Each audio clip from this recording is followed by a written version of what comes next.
അതെ, ഞാൻ കള്ളനാ, കണ്ണിച്ചോരയില്ലാത്തവനാ. ആർക്കാ അതിന് ഇത്ര ഛേദം? എന്നും എന്നെ കുറ്റപ്പെടുത്താനും തള്ളി പറയാനും അല്ലാതെ എന്നെ കുറിച്ചൊരു നല്ല വാക്ക് പറയാൻ നിങ്ങൾ എന്തെങ്കിലും ഈ പടി കയറി വന്നു? എനിക്ക് ഭ്രാന്താണെന്നേ, എല്ലാവരെയും സ്നേഹിച്ചു പോയതുകൊണ്ടുള്ള ഭ്രാന്ത്. നിങ്ങൾ പറഞ്ഞല്ലോ ഞാൻ 8000 രൂപ ശമ്പളം വാങ്ങുന്നെന്ന്. പക്ഷെ എനിക്ക് കിട്ടുന്ന 4000. അതെന്തുകൊണ്ടാ? ഇവളുടെ അനിയത്തിയുടെ കല്യാണത്തിന് 1 ലക്ഷം രൂപ കുറവുണ്ടെന്ന് പറഞ്ഞ് നിങ്ങൾ എന്റെ മുമ്പിൽ വന്ന് കണ്ണു നനച്ചുകൊണ്ട് എന്റെ സാലറി സർട്ടിഫിക്കറ്റ് വെച്ച് കടം വാങ്ങിച്ചു തന്നുകൊണ്ട് മാസാമാസം 4000 വെച്ച് പിടിക്കുക അതിലേക്ക്. അതൊക്കെ ഈ തോന്നിയവാസിയുടെ താന്തോന്നിത്തരാണല്ലോ. നിനക്കൊക്കെ ഞാൻ ചീപ്പാണല്ലേ? എടാ, 10ാം ക്ലാസ്സിൽ തോറ്റ് നീ പഠിപ്പ് നിർത്തി തെണ്ടാൻ ഇറങ്ങിയപ്പോ സ്വന്തം റിസ്കിൽ ലോൺ എടുത്ത് വീഡിയോ ക്യാമറയും മിക്സിംഗ് യൂണിറ്റും കോപ്പും ഒക്കെ ഉണ്ടാക്കി തന്നത് ഈ ചേട്ടൻ ചീപ്പായതുകൊണ്ട്.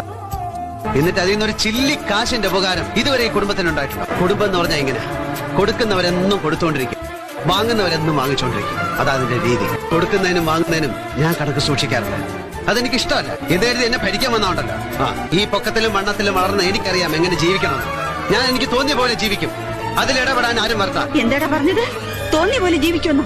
മരിക്കുന്നതുവരെ ഒരാളെ കൊണ്ട് പേരുദോഷം കേൾപ്പിച്ചിട്ടില്ലാത്ത ആ അച്ഛന്റെ മോൻ തന്നെയാണോ നീ? അതെ, ആ അച്ഛന്റെ മകൻ തന്നെയാ ഞാൻ. ആ അച്ഛന് വേണ്ടി ജീവിക്കുന്ന മകൻ. Download ShareChat.